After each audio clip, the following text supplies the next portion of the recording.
അച്ചാർ ഉണ്ടാക്കിയാലോ? ഇലിമ്പിക്ക അച്ചാർ.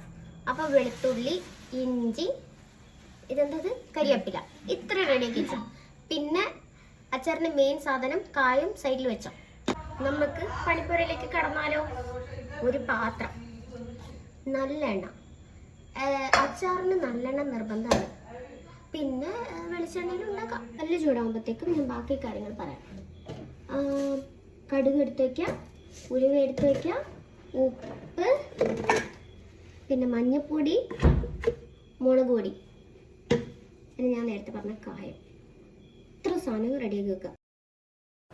ഓക്കെ, എണ്ണ നന്നായിട്ട് ചൂടായതിനു ശേഷം നമുക്ക് കടുക് പൊട്ടിക്കാം. അതിൻ്റെ കൂടെ തന്നെ നമുക്ക് ഉലുവയും പൊട്ടിക്കേണ്ടതാണ്. ഇനി ഉലുവ ഇട്ട് കൊടുക്കാം. കഴിക്കൂലേ എത്ര ഇട്ടാൽ?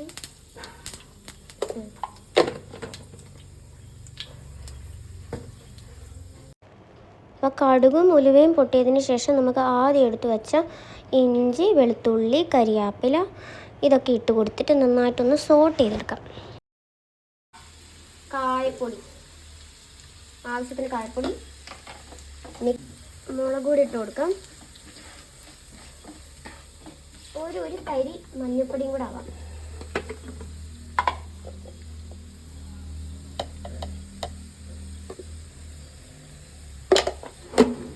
ചെലുമ്പിക്ക് ഇട്ട് വെച്ച ഉപ്പ് വെള്ളമാണിത്. അപ്പം ഞാൻ ഇത് കുറച്ച് ഒഴിക്കുന്നുണ്ട് ഇതിലേക്ക്.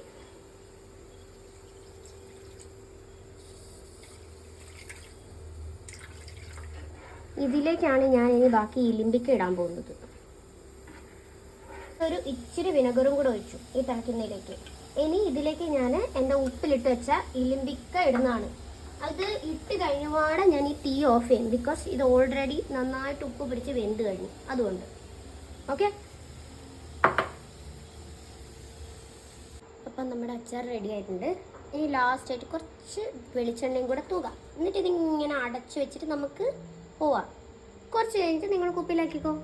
അപ്പോൾ ബൈ.